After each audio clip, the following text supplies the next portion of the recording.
Hey guys, this is Wraith, author of the gay vampire romance Everdark that you are about to listen to, performed by a multi-actor cast. The podcast would not be possible without her Grace Reed studio, which provides the excellent voice talent, and of course, the support of the Wraith Rain members who are subscribers to my site, wraithrain.com, which you will learn about down below and in the podcast. I hope you enjoy how the talented actors bring these vampires and their world of darkness, mystery, and eternal love to life. Now let's get down to it. Last time on Everdark, Christian chose a second life with Lord Balthazar Ravenscroft as his master, so Julian succeeded in saving his best friend, though he does not know it yet. Everdark, Episode 9, Break of Day. In the cold and the dark, Julian swore he heard humming in his head, a sweet humming in a male voice rather like a lullaby. It wrapped around his mind almost in an embrace. He drew his knees against his chest and tightened his arms around them as he shivered.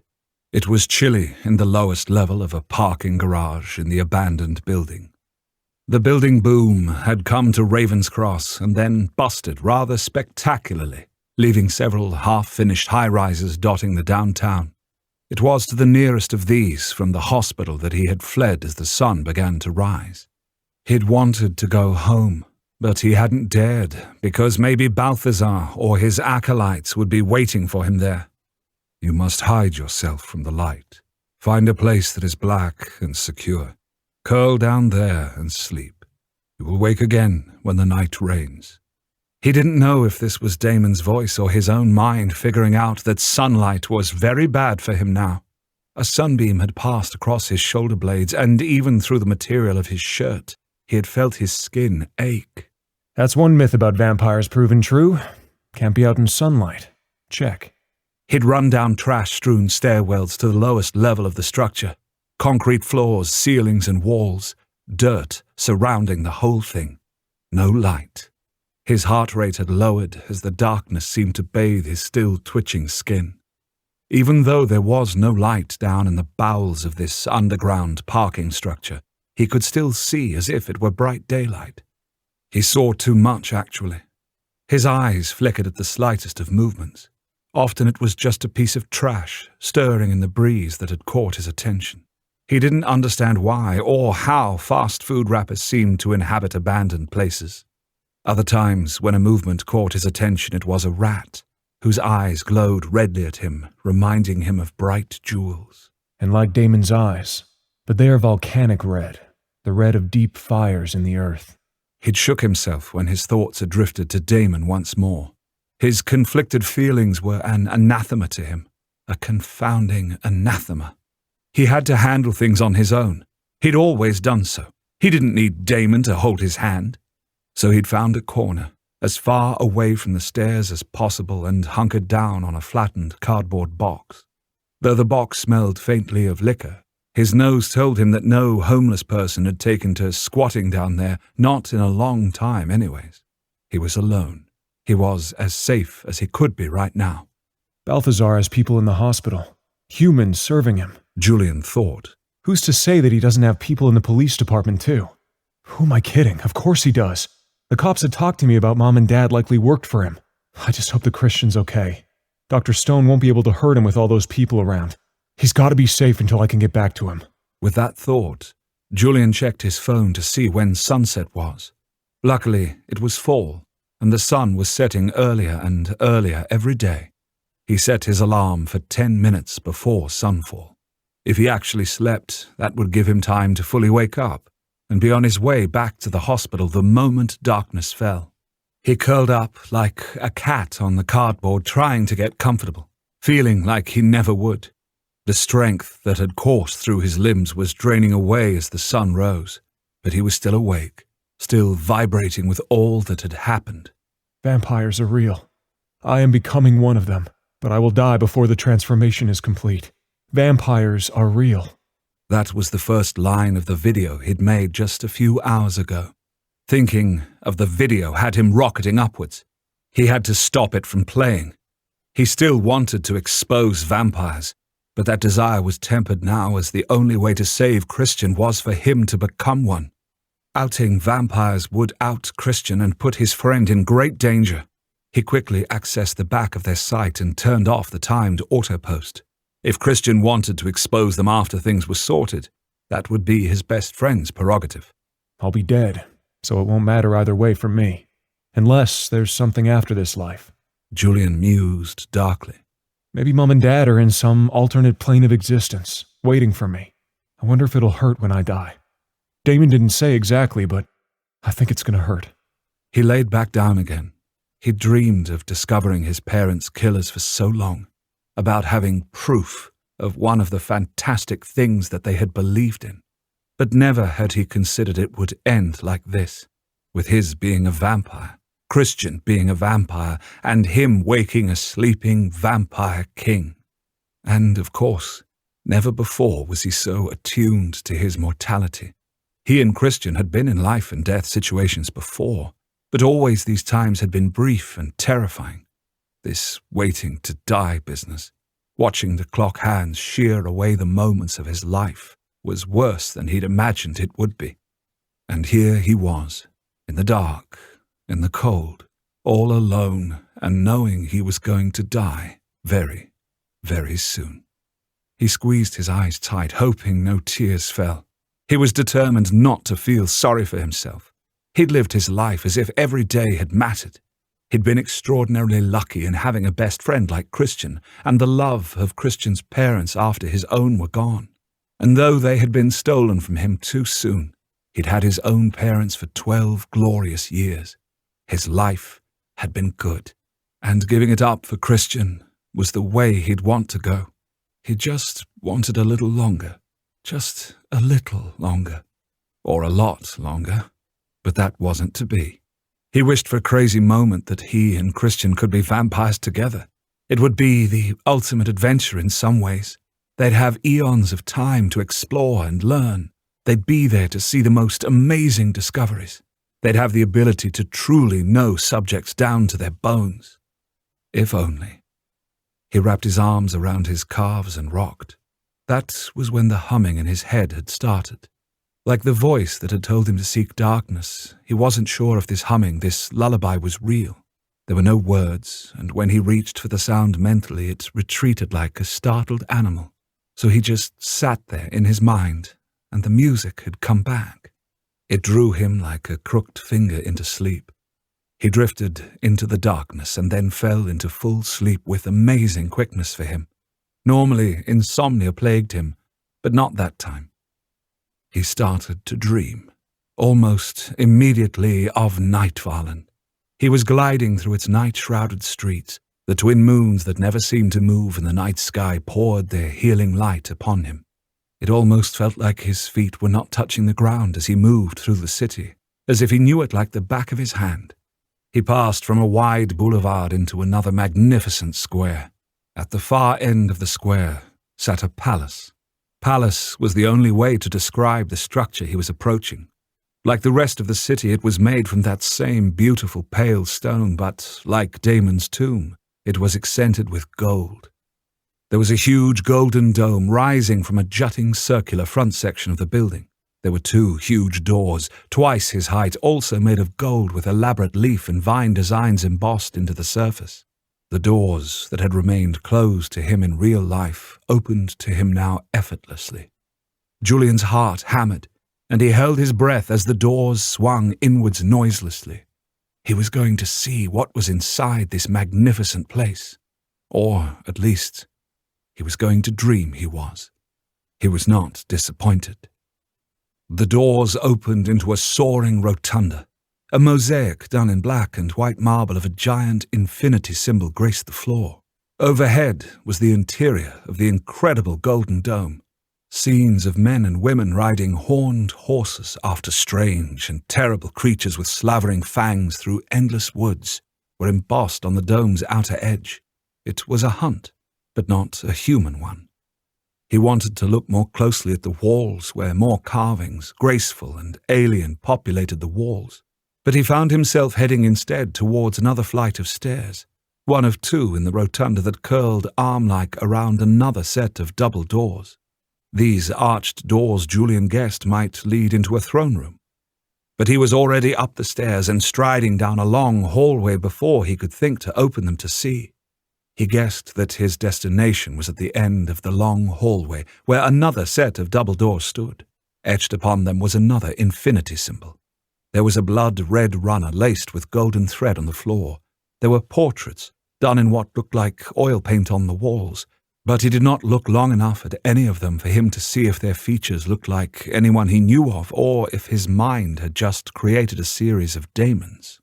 Like the other doors had, the doors at the end of the hallway opened of their own accord. The room was vast, one open space with no walls to divide it up. From the doors, his gaze swept over the space. He immediately recognized it as being a bedroom. There was a bed big enough for 6 people to sleep in.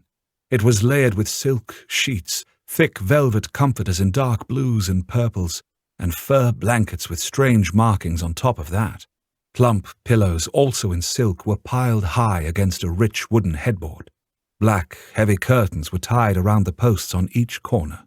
No coffins for these vampires. I'm dreaming of a plush bedroom because I'm sleeping on a cardboard box, Julian thought mirthlessly. He stopped moving in the dream. There was this sense of watchfulness in his attitude, as if he thought he heard something but wasn't sure and was listening very carefully. Julian frowned. Had he heard something? No, he didn't think so. He started moving again, going over to what was clearly a dressing area. There were several thrown-open wardrobes stuffed with clothing, as well as more clothes that were thrown almost carelessly over the backs of low plush chairs. But these clothes were nothing like what Julian wore, where he favored jeans, cargo pants, Henleys, and hoodies, all in breathable cotton. These clothes were made of silk, velvet, and leather. A lot of leather. He saw boots, too, from low calf to mid-thigh, all made of leather or suede. No set of Timberlands in sight. Definitely not my style. He thought this just as he was in the middle of sliding on what were very supple black leather pants. Again he stilled in the dream and listened carefully. This listening session was longer than the other, but finally he went back to dressing in an outfit he wouldn't be caught dead in. He pulled a black silk shirt on next, that just wrapped along his torso and tied at his waist. He felt like he was wearing water because it was so cool and slick against his skin. Black knee-high leather boots were next. They fit perfectly on his feet without any pinching or rubbing. And finally, to top things off, he put on an ankle-length leather coat with a high collar. It drew in at his waist and then flared out around his legs with a slit in the back. Black, black, and more black. Black is the new black, I guess. He stilled again, but this time a voice that was not his own asked, "Julian?" Everdark is a completed story, but that's not the end of this world. The sequel to Everdark is called Everdark Academy, and it's just as large, if not larger, than the original Everdark. Like Everdark, it's a serial story, written and posted one chapter at a time, with me reading and responding to comments. If you want to read the sequel to Everdark, you can join the site and read at least 70 chapters. That's 280,000 words, if not more.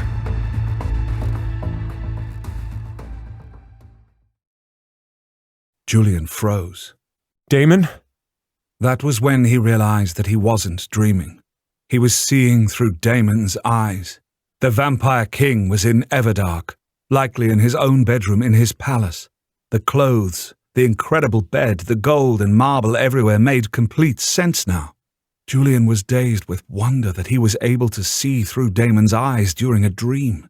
He'd felt slightly disconnected from his body in the dream, but he'd believed it was just a dream, so it hadn't really bothered him. But now he understood why. This wasn't his body. He was just traveling along with it. Daemon sank down into one of the chairs as if his legs could no longer hold him. He was quiet. staring out of the set of nearest French doors to a balcony bathed in moonlight. Julian remembered the tossed clothes on that chair and felt a bit puckish. You should maybe clean up the place. I guess there are no servants there to iron your stuff. Julian joked weakly. When I went to sleep, all left Nightvallen. Only a few of the immortals were to return to see that I was fed, Daemon explained almost absently, as if he couldn't believe they were speaking. How long ago was that? Millennia. Millennia? You're kidding. No. Did you mean to sleep that long? Or did your followers just abandon you to sleep forever? Julian couldn't help with the questions. He was a natural seeker of knowledge, and some part of him was fascinated with Daemon. I was supposed to be woken when... The timing was fanciful, but I was certain that my people would wake me before now, Daemon admitted, a touch of unease threading through his voice. I do not hear their minds. I see no evidence that they have been here in a very long time. Maybe they died. Daemon let out a low snort. They are called immortals for a reason, Julian. Yeah, but you killed those other immortal vampires. Julian pointed out. The thing was that Daemon was not like those other vampires. While Julian had still been able to see the humanity in the other vampires, he felt that Daemon had never been human somehow. It was a simple difference. But Daemon's red eyes, as opposed to the silver eyes of the other vampires, seemed a clear differentiator to him. They are our children, not us. Daemon confirmed that the vampires and the immortals were different. Daemon rubbed his hands over his pants as he spoke, as if the material soothed him somehow. What's with all the leather? I mean, leather pants are sort of the stuff you see in bad porn. The joke fell flat, as Julian remembered Daemon's body, and especially those long, muscular legs. The thought of those legs sheathed in soft, supple leather wasn't funny at all. I like the feel of it, Daemon defended himself. Leather and silk and velvet. Clothes are a sensual pleasure. Yours looked utilitarian. I hope that this is not the style of your time for males. Utilitarian? Actually, I guess that's fair. That's what I wear when investigating secret vampire cities where you need to run your ass off. Julian found himself unable to say more as he thought of Christian in Celine's clutches. The gun he'd lost somewhere in Everdark. Not that it would have been all that useful, he knew now. How are you? How are you feeling? Daemon's voice was stilted and somewhat disjointed as he asked this. Julian realized that it was shock. Daemon was shocked that they were speaking again. Why are you freaked out that we're talking? Had Daemon thought he would be dead already? A cold dread filled Julian's stomach. Hadn't the vampire king said that he had 2 days? Or was it that Christian had only 2 days? He needed those days to help Christian. He needed those days for himself. I did not believe you would be able to reach through our master fledgling bond to me in this way, Daemon answered slowly, as if measuring each word before he said it. The others never could. You mean the others that took your blood and died permanently? Julian didn't like to think of himself among others that didn't make it, and it sounded like Daemon didn't wish to speak of them either. He has to speak to me, Julian thought to himself. I'm one of these fledglings. Well, sort of. I'm sure he knew the others that he gave his blood to. He must have wanted them to spend eternity with him. He believed that I wasn't going to make it from the get-go. He didn't even delude himself into thinking I could. Maybe he doesn't even want me to. Yes, Daemon finally answered. Short, succinct, curt. Does that... Hope sprung in Julian's chest and seemed to lodge in his throat. Does that mean that I'm not like them? You are asking me if this means you will not die from my blood. Daemon cut through his prevarication. Yeah, I guess I am. I wish I could tell you something different, but I do not believe it means that. It just might mean that you could last longer than the others. The end result will undoubtedly be the same. But that will likely make things worse for you. Daemon was gentle, but somehow businesslike. That made it harder to freak out and scream like he wanted to. It seemed to demand a response that was professional too. But Julian had never let others set the tone for his responses to things. He had acted in a way he had believed necessary, which was why, when he was brushed off again and again about his parents, that he hadn't stopped asking, or rather demanding, for further investigation to be done. You don't know that for sure, but I could be different from the others. I could make it, Julian said with a fierce determination. The earlier weight of inevitability was lifting. He'd always defied the odds. Why not now? No, I do not. But the odds are not in your favor. I do not wish to give you false hope. Daemon answered in that neutral but gentle way. Julian tacked to a related subject as he felt he would not win this one with Daemon. Only his continued survival or death would show which of them was right. Why did you cut me off when I left Everdark? I felt you watching me, but you didn't say anything. Julian demanded to know. I thought it best to not prolong our acquaintance, Daemon answered. Yet, you did hum, didn't you? A little while ago? You meant me to hear that. Julian asked. I did. I could feel your distress, your pain, your loneliness. Daemon answered. I had no idea that you would be able to contact me like this in sleep, though. I thought we would be mostly cut off from one another with you on Earth. This continued connection will make it more difficult. For whom? I'm the one that is dying. Worried you'll have to watch me do it? Julian couldn't help the bitterness in his voice. He tried to remind himself that this man, this vampire, had no duty towards him other than what he had already done. So why was this sense of betrayal so sharp and deep? You've seen lots of people die, I bet. You killed those other 2 vampires without a thought. You don't even know me. What's one more stranger's death to you?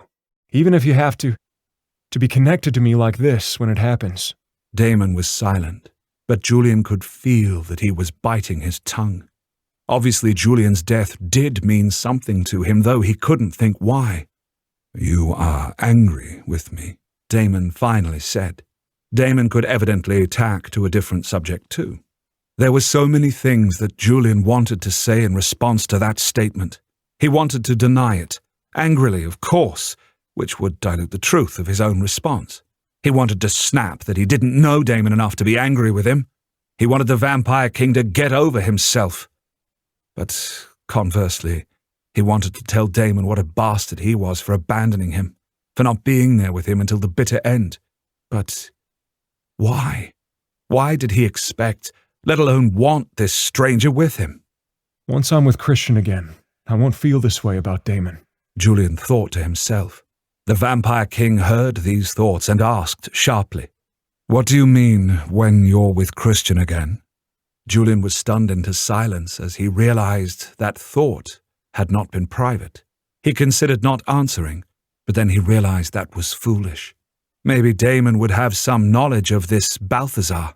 I brought Christian to a hospital. He felt a momentary sense of confusion from Daemon, and realized that the Vampire King wasn't sure what that was. It's a place where people go to be healed by science. They will not be able to help him. Daemon sounded perturbed. I told you the only course— I know, but he needs to be cared for while I look for another vampire. Julian answered just as sharply as Daemon had before, but he softened his tone as he realized it was his own guilt for leaving Christian in the hands of Dr. Stone that caused his spike in emotions. I needed to leave him somewhere safe, but it ended up being the worst place possible. Balthazar, the guy who sent Celine and the male vampire after Christian and me, has an acolyte at the hospital. This acolyte figured out what happened to Christian. I mean, he thought that I'd bit Christian, but he got the general gist of things. He knows about vampires and— You were forced to leave Christian with him as the sun was coming up. Daemon read ahead in his thoughts. Yeah, it was a disaster. I fought this guard and— Look, the deal is that I need to get Christian out of there and still find a vampire to turn him. Julian finished up. But the damned sun is out. Perhaps it is good that Christian is in this Balthazar's hands. He may turn your friend. What part about sending those people to kill us don't you understand? Julian growled. Daemon sounded amused as he retorted, Only the woman wished you harm. The man was just following her lead and thought she was bluffing. How do you know that? Could you read their minds like you can mine? Julian felt a prick of jealousy, which was absurd. Only surface thoughts. If I had been stronger, fighting would have been unnecessary. I would have been able to make them tell us everything. Daemon sounded almost regretful. Yeah, well, if wishes were horses and all that. Julian tried not to sound even more regretful. There was nothing to do about the past. Are you angry with me for failing you? Daemon asked carefully. No, it's not like that. His feelings about Daemon were a mess when they should have been crystal clear. I don't know. It doesn't matter. Look, you did me a solid by giving me a way to save Christian. You don't owe me anything else. Oh? Daemon's tone was unreadable, but it wasn't a dismissal of him owing Julian something, which had Julian's mind flipping. I could not come with you. I am too weak to pass over to Earth. I'm not saying you should have. I can handle this by myself, Julian answered. But it would be easier if I were there, Daemon pointed out, sounding resigned. Would it? You don't even know what a hospital is, Julian pointed out. The whole world is going to be pretty alien to you. True, but I am a quick learner. And even though most of these vampires might not have been in existence when I went to sleep, I know their kind, Daemon said. I bet you do. There was a brief silence, and then Daemon said, You will be waking soon. I do not think this connection will last, or at least be as clear then. So, may I give you a piece of advice? Julian was shocked that he had slept so long, but he swore he could feel the sun's power waning with every moment. Sure. Whatever you've got, I'm glad to have. Daemon paused and then said, Though I may not be a clear voice in your ear when you wake, I will still be there. So when you feel something, some indication about what you should do, even if it goes counter to your own thoughts, do it. Julian frowned. You mean, follow my instincts? He could almost hear the dark smile in Daemon's voice as he replied, Yes, Julian. For those instincts are me talking to you and trying to keep you safe. Join us next time for episode 10, Mark of Ill Fortune. Many people have asked us if there are ebooks of the Everdark series. Yes, now there are ebooks, as well as Everdark merch. Ebooks are available in PDF, EPUB, and Mobi from our own merch shop. Just follow the link in the notes to the Everdark series to read on your phone or any device. And check out the t-shirts, mugs, art prints, and pop sockets while you're at it. Your support really matters to us as small creators, and any purchases go directly to supporting the creation of more stories, just like Everdark and Dragon's Reign. Thanks, you guys. The Everdark podcast by Ex Aritare is performed by Edward Fox, Adam Riley, Jay Thelis, Bruno Devant, Kelly Michaels, and Hannah Hart. Edited by Matthew Prince. Continuity by Adriel Wiggins. Everdark is produced by Wraith Rain Publishing in association with Her Grace Reads Studios. Copyright 2022 by Wraith Rain Publishing.